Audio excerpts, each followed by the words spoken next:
இந்த ரூம்பாய் கிட்ட இருந்து மயில, விஜய், மல்லி 2 பேரும் சீக்கிரம் மீட்கணும் அப்படின்னு சொல்லி நீங்க நினைச்சீங்கன்னா, இந்த வீடியோவுக்கு லைக் பண்ணி உங்களோட கருத்துக்கள மறக்காம கமெண்ட் பாக்ஸ்ல தெரியப்படுத்துங்க. ஏன்னா மயிலோட நிலைமைய நினைக்கிறப்ப ரொம்ப ரொம்ப பரிதாபமா இருக்கு. ஏன்னா அவங்க தினேஷ நம்புனாங்க. தினேஷ் கூட ஒரு நல்ல வாழ்க்கைய வாழணும் அப்படிங்கிறதால வீட்ல இருந்த பணம், நகையெல்லாம் எடுத்துட்டு வந்தாங்க. ஆனா தினேஷ் இவ்ளோ மோசமானவங்களா இருப்பாங்க அப்படின்னு சொல்லி அவங்க கொஞ்சம் கூட எதிர்பார்க்கல. அந்த ரூம்பாயோட உதவியினால தினேஷ் யாரு அப்படிங்கிற விஷயத்த தெரிஞ்சுக்கிட்டாங்க. ஆனா ரூம்பாய் நல்லவர் இல்ல அப்படிங்கிற விஷயத்த மயில் எப்ப தெரிய போறாங்க அப்படிங்கிறதே தெரியல. ஏன்னா நல்லவர் போல இந்த ரூம்பாய் வேஷம் போட்டு இப்ப வீட்டுக்கு கூட்டிட்டு வந்திருக்கிறாங்க. அவங்களோட உண்மையான முகம் என்ன அப்படின்னு சொல்லி தெரியாம மயில் அவங்களுக்கு நன்றி தெரிவிக்கிறாங்க.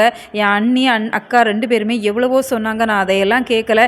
இந்த தினேஷை மட்டுமே நான் நம்பி வந்துட்டேன். இப்போ நீங்க மட்டும் இல்லை அப்படின்னு சொன்னா என்னோட வாழ்க்கை என்ன ஆயிருக்கும் அண்ணா அப்படிங்கிற மாதிரி நன்றி சொல்றாங்க. சரிங்க அண்ணா, உங்களோட ஃபோனை கொடுங்க, நான் என் அக்காவுக்கு ஒரு ஃபோன் பண்ணிக்கிறேன் அப்படிங்கிற மாதிரி சொல்றப்ப அவர் திருன்னு முழிக்கிறாரு. ஏன்னா அவங்க அக்காவுக்கு சொல்லிட்டாங்க அப்படின்னு சொன்னா அவங்க நினைச்சதெல்லாம் நடக்காம போயிருமே அப்படிங்கிறதால என்னோட மொபைலில் ரீசார்ஜ் இல்லை, நான் வெளியில் போய் ரீசார்ஜ் பண்ணிட்டு வரேன், நீ கொஞ்சம் ரெஸ்ட் எடு அப்படிங்கிற மாதிரி காஃபி போட்டு கொடுக்குறாங்க.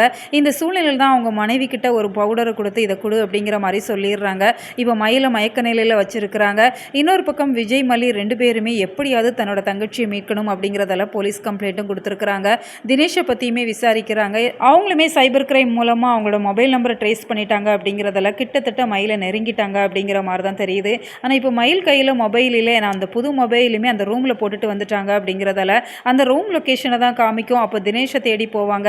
தினேஷ் என்ன சொல்ல போகிறாங்க, ஏன்னா தினேஷை பொறுத்த வரைக்கும் இப்போ மயக்க நிலையில் இருக்கிறாங்க. மல்லி தான் அவங்க தலையில் அடிச்சுட்டு வந்தாங்க அப்படிங்கிற சூழ்நிலையில் மயில் என்ன அடிச்சுட்டு இங்கேருந்து எங்கேயோ தப்பிச்சிட்டா அப்படிங்கிற மாதிரி தான் அவங்க சொல்ல போகிறாங்க. இப்போ விஜய், மல்லி 2 பேருமே திரும்ப ஒரு பதட்டத்தில் தான் இருக்க போகிறாங்க. இந்த சூழ்நிலையில் இந்த ரூம்பாய் மயிலை எப்படியாச்சும் அடையணும் அப்படிங்கிற ஒரு கெட்ட நோக்கத்தோடு தான் இருக்கிறாங்க. அவங்க மனைவியுமே ஒரு ஃபங்க்ஷனுக்கு அனுப்பி வைக்க போகிறாங்க. ஏன்னா அவங்க மனைவியை பொறுத்த வரைக்கும் நகை மேலே ஆசைப்படுறாங்க அப்படிங்கிறதால அந்த நகையோட அவங்க ஃபங்க்ஷனுக்கு வெளியில் போக இருக்கிறாங்க. ஸோ மயில் எப்படியாச்சும் தன்னை தற்காத்துப்பாங்க அப்படின்னு சொல்லி நம்பலாம். நீங்கள் இதை எப்படி பார்க்குறீங்க? உங்களோட கருத்துக்கள் என்ன அப்படிங்கிறத மறக்காம கமெண்ட் பாக்ஸில் தெரியப்படுத்துங்க.